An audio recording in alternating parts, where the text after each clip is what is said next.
আসসালামু আলাইকুম। কেমন আছেন ভিউয়ার্স আপনারা সবাই? আশা করি আল্লাহর রহমতে সবাই খুব ভালো আছেন। তো আবারও চলে এলাম মুখরোচক খুবই মজার একটা রেসিপি নিয়ে শেয়ার করতে আপনাদের সাথে। আর আজকে আমি কাঁকড়া রান্নার রেসিপি শেয়ার করব, সাথে কাঁকড়া কিভাবে পরিষ্কার করবেন সেই পদ্ধতিটাও শেয়ার করব। আর যারা কখনো কাঁকড়া খেতে চায় না, আপনারা যদি আমার এই রেসিপিটা ফলো করে কাঁকড়া রান্না করেন, সবাই কিন্তু চেটে পুটে খেয়ে নেবে, এতটা মজার হয়। আর দোকানের থেকে মজা করে কিন্তু আপনারা ঘরেই সহজ পদ্ধতিতে এই কাঁকড়াটা বেছে রান্না করে নিতে পারবেন। সেই পদ্ধতিটাই শেয়ার করব। তাহলে চলুন মূল রেসিপিতে। তো এখানে আমি 1 কেজির থেকে একটু বেশি হবে পরিমাণে কাঁকড়া নিয়ে নিয়েছি। আর কাঁকড়াটা অবশ্যই দেখে বুঝে কিনতে হবে। যে কাঁকড়াগুলা মায়া কাঁকড়া থাকে সেগুলা কিন্তু খেতে বেশি ভালো লাগে। তো এগুলা কিন্তু মায়া কাঁকড়া ছিল, আমি দেখে কিনেছি। আর এরকম নিচে সাদা দেখবেন তাহলেই বুঝবেন যে এগুলো মায়া কাঁকড়া। তো কাঁকড়াগুলো প্রথমে আমি ছোট ছোট পাগুলো কিন্তু এভাবে ভেঙে নিচ্ছি। আর কাঁকড়া পরিষ্কার করা কিন্তু খুবই সহজ। দেখে মনে হতে পারে যে খুবই কঠিন একটা কাজ, ভয়ের কিছু নেই। কারণ কাঁকড়ার যে বড় পাগুলা কিন্তু যখন আপনারা কিনবেন সেগুলো কিন্তু ওরা বেঁধেই দেয়। ওগুলা দিয়ে হাতে আর মানে চিমটা খাওয়ার কোনো সম্ভাবনা নেই। তো কাঁকড়ার মোটা পাটাও আমি দেখুন খুব সহজ করে কিন্তু ভেঙে নিয়েছি। আর এখন এই যে সামনের যে পাতলা একটা অংশ থাকে সেটাও ছাড়িয়ে নিয়েছি। আর পেছনের অংশটা এরকম ছুরি দিয়ে একটুখানি ছাড়িয়ে নিয়ে এভাবে টান দিবেন, দেখবেন খুব সহজে কাঁকড়ার যে খোসাটা সেটা বেরিয়ে আসবে। আর এরকম যে ফুলকো থাকে কাঁকড়ার সাইডে, এগুলোও কিন্তু খুব সুন্দর করে পরিষ্কার করে নিতে হবে। খুব সহজেই কিন্তু কাঁকড়া পরিষ্কার করে নেওয়া যায়। আমরা যেভাবে চিংড়ি মাছ পরিষ্কার করি ঠিক সেম সেরকম করেই করতে হয়, ভয়ের কিছু নেই। কিন্তু একবার যখন আপনারা নিজেরা ঘরে কাঁকড়া পরিষ্কার করবেন তখন নিজেরাই বুঝবেন। আর মোটা পাগুলা এরকম হামানদিস্তা দিয়ে আমি ফাটিয়ে দিয়েছি। আপনারা চাইলে আস্তেও রাখতে পারেন, তবে অবশ্যই একটু ফাটিয়ে নেবেন, তাহলে কিন্তু খেতে অনেক ভালো লাগবে। ভেতর পর্যন্ত মশলাটা খুব সুন্দর করে ঢুকে যাবে। তো ছোট পায়ের আগাগুলো আমি দেখুন খুব সুন্দর করে ফেলে নিয়েছি। আর সবগুলো পাই কিন্তু আমি এরকম সেম ভাবে, সবগুলো কাঁকড়াই কিন্তু আমি এরকম সেম ভাবে পরিষ্কার করে নেব। আরও একটা কাঁকড়া আমি আপনাদেরকে পরিষ্কার করে দেখিয়ে দিচ্ছি। প্রথমে ছোট পাগুলো আমি ভেঙে নিচ্ছি, তারপরে মোটা পাগুলো আমি আস্তে করে ছাড়িয়ে নিব। একটুখানি চাপ দিলেই কিন্তু হাত দিয়ে খুব সহজে এগুলো ভেঙে নেওয়া যায়। তারপরে উপরে যে পাতলা অংশ থাকে সেটা ফেলে তারপরে সাইড থেকে একটু কেটে এরকম টান দিলেই কিন্তু খোলসটা খুব সুন্দর করে মানে খোসাটা বেরিয়ে আসে। তারপর সাইড দিয়ে এভাবে একটু পরিষ্কার করে নেবেন, নিয়ে এরকম মাঝখান থেকে কেচি দিয়ে কিন্তু 2 ভাগ করে নিতে পারেন। আপনারা চাইলে ভাগ আরও বেশি করেও করতে পারেন, 4 ভাগও করতে পারেন। তবে কেচি দিয়ে কিন্তু খুব সহজেই এই কাঁকড়াগুলো পরিষ্কার করে নেওয়া যায়। তো সবগুলো কাঁকড়া আমি পরিষ্কার করে নিয়েছি, আপনারা দেখে বুঝতে পারছেন। আর মোটা যে পাগুলা ছিল সেগুলো আমি একটু ফাটিয়ে নিয়েছি, যাতে খুব ভালোভাবে মশলাটা ভেতর পর্যন্ত ঢুকে যায়। এখন আমি 1 চা চামচ পরিমাণ লবণ আর 1 পিস লেবুর রস দিয়ে কাঁকড়াগুলো খুব সুন্দর করে মাখিয়ে 30 মিনিটের জন্য রেস্টে রেখে দিব। আর এভাবে যদি আপনারা রেস্টে রেখে কাঁকড়াগুলো রান্না করেন, খেতে কিন্তু অনেক বেশি মজার হবে। কাঁকড়াগুলো খুব সুন্দর করে ধবধবে পরিষ্কারও হয়ে যাবে, আর খেতেও কিন্তু অনেক বেশি টেস্ট হবে। তো 30 মিনিট পর আমি ফিরে আসছি। 30 মিনিট পর আমি কিন্তু কাঁকড়াগুলো খুব সুন্দর করে ধুয়ে পরিষ্কার করে নিয়েছি। আপনি দেখেই বুঝতে পারছেন কতটা সুন্দর করে পরিষ্কার হয়ে গেছে।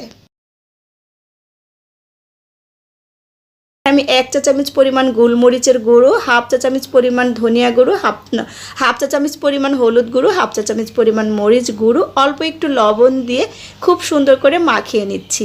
অবশ্যই কাঁকড়া রান্নার ক্ষেত্রে কিন্তু সুন্দর করে এরকম একটু একটু মশলা দিয়ে মাখিয়ে নেবেন, তারপর তেলে ভেজে কাঁকড়াটা ভুনা করবেন, তাহলে অনেক বেশি ভালো লাগবে। তো কাঁকড়াগুলো আমি ভেজে নেব। আমি কয়েকবারই কাঁকড়া খেয়েছি, কিনে খেয়েছি, কিন্তু রান্না করে আমার কখনো খাওয়া হয়নি। এই প্রথম আমি নিজে কাঁকড়া বেছে রান্না করে খেয়েছি। আমার কাছে মনে হয়েছে যে বাহির থেকে যে কাঁকড়াগুলো আমি কিনে খেতাম তার থেকে ঘরে রান্না করে যে কাঁকড়াটা আমি খেয়েছি সেটার স্বাদটা কিন্তু অনেক বেশি ছিল। আর তৃপ্তি করে খাওয়া গেছে, নিজের বেছে পরিষ্কার করে রান্না করে খেলে সেটার তৃপ্তি কিন্তু অন্যরকম থাকে। আর 400 টাকা দিয়ে কাঁকড়া এনে সবাই মিলে কিন্তু খাওয়া হয়ে গেছে। আর বাইরে যখন আপনারা কাঁকড়া খাবেন, বাইরে যখন আমরা 2টা কাঁকড়াও খাই, একটু বড় সাইজের থাকে, কিন্তু 2টা কাঁকড়া 800 টাকা নেয়, 400 টাকা করে খেতে হয়। এক একটা কাঁকড়ার দাম নেই। তা আপনারা 400 টাকা দিয়ে কাঁকড়া এনে বাসায় কিন্তু বেছে পরিষ্কার করে নিজের মতো করে রান্না করে খেতে পারবেন সবাই মিলে। তো কাঁকড়াগুলো আমি ব্রাউন কালার করে ভেজে নিয়েছি, 4 মিনিটের মতো ভেজে নিয়েছি। আর ছোট ছোট যে পাগুলো এগুলো আমি ভেজে নিয়েছি।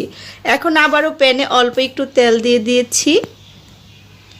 এখানে আমি দারচিনি, এলাচ দিয়ে দিয়েছি, একটা তেজপাতা দিয়ে দিয়েছি, আর 2-3টার মতো লবঙ্গ দিয়ে দিয়েছি। মশলাটা সুন্দর করে তেলে ভেজে নিয়ে এখানে আমি 1 কাপ পেঁয়াজ কুচি দিয়ে দিয়েছি। অবশ্যই পেঁয়াজ কুচিটা একটু পরিমাণে বেশি দিবেন। এখানে আমি 1 চামচ কাঁচামরিচ বাটা দিয়ে দিয়েছি। আমি এখানে 6টার মতো কাঁচামরিচ ব্লেন্ড করে নিয়েছি, আর একটা বড় টমেটো ব্লেন্ড করে নিয়েছি। এখানে অবশ্যই টমেটোটা কিন্তু দিতে হবে। 1 চা চামচ পরিমাণ আদা বাটা, 1 চা চামচ পরিমাণ রসুন বাটা দিয়ে দিয়েছি। সমস্ত মশলাগুলো খুব সুন্দর করে তেলের সাথে খুব ভালোভাবে কিন্তু কষিয়ে নিতে হবে। মতো লবণও দিয়ে দিয়েছি। আর মশলাটা যত সুন্দর করে কষিয়ে নেবেন তরকারিটা কিন্তু তত বেশি মজা হবে খেতে। এখানে আমি 1/2 চা চামচ পরিমাণ হলুদ গুঁড়ো, 1/2 চা চামচ পরিমাণ ধনিয়া গুঁড়ো, 1 চা চামচ পরিমাণ দিয়ে দিয়েছি মরিচ গুঁড়ো, 1/2 চা চামচ পরিমাণ টালা জিরা গুঁড়ো। আর এই কাঁকড়া ভুনাটা আমি ঝাল ঝাল রান্না করব, সেজন্য আমি আমার পছন্দ মতো ঝালটা দিয়ে দিয়েছি। আপনারা ঝালটা বাড়িয়ে অথবা কমিয়ে দিতে পারেন, তবে কাঁকড়া কিন্তু ঝাল ঝাল হলে খেতে অনেক বেশি ভালো লাগে। 1 কাপ পানি দিয়ে দিয়েছি। মশলাটা খুব সুন্দর করে কষিয়ে নিব, নাড়াচাড়া করে দিলাম। এখন ঢাকা দিয়ে অপেক্ষা করব 5 থেকে 6 মিনিটের মতো। তো ফিরে এলাম 5-6 মিনিট পর। মশলাটা কিন্তু খুব সুন্দর করে কিন্তু কষানো হয়ে গেছে। আর এখন কিন্তু বর্ষাকাল, আর এই বর্ষাকালে কাঁকড়াটা কিন্তু একটু বেশি পাওয়া যায় পরিমাণে, দেখবেন বাজারে অনেক বেশি পাওয়া যায়। তো মশলাটা কষানোর পর কিন্তু আমি কাঁকড়াগুলো দিয়ে দিয়েছি। আর কাঁকড়াগুলো কিন্তু ভাজার পরে কালারটা কতটা সুন্দর হয়েছে দেখেই বুঝতে পাচ্ছেন। আর এটা যত সুন্দর করে কষিয়ে রান্না করবেন ততটাই কিন্তু লোভনীয় হবে, আর মশলাটা একদম ভেতর পর্যন্ত ঢুকে যাবে। তো অল্প একটু পানি দিয়ে এখন আমি কাঁকড়াটা 4 থেকে 5 মিনিটের মতো খুব সুন্দর করে কাঁকড়াগুলো কষিয়ে নিব। ঢাকা দিয়ে দিচ্ছি 4-5 মিনিটের জন্য। মাঝখানে কিন্তু আমি নেড়ে চেড়ে দিয়েছি।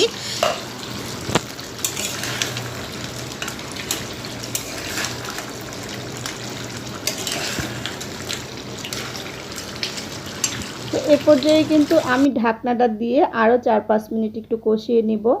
তো ফিরে এলাম 4-5 মিনিট পর। তারপরেও দেখুন একটুখানি ঝোল আছে। এই ঝোলটা আমি এখন ঢাকনাটা খুলেই এভাবে আরও 2-3 মিনিট মতো সুন্দর করে কষিয়ে একদম শুকনো শুকনো করে নেব।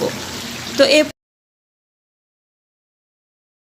এ পর্যায়ে আমি অল্প একটু চিনি দিয়ে দিয়েছি, টেস্টটা যাতে আরও বেশি হয় তার জন্য। অল্প একটু চিনি দিবেন অবশ্যই, কিন্তু বেশি পরিমাণে দিবেন না। আর অল্প একটু আমি এখানে গরম মশলার গুঁড়ো দিয়ে দিয়েছি, কোনোভাবে স্কিপ হয়ে গেছে। তো এখন আমি দিয়ে দিচ্ছি ঝোল পরিমাণ মতো।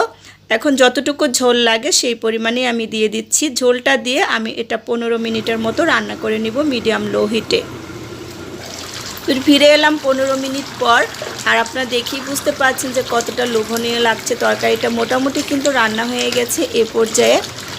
তো এটা আমি আরও 4-5 মিনিটের মতো এভাবেই ঢাকা দিয়ে আর একটুখানি ঝোল শুকিয়ে নিব। তো ফিরে এলাম 5 মিনিট পর।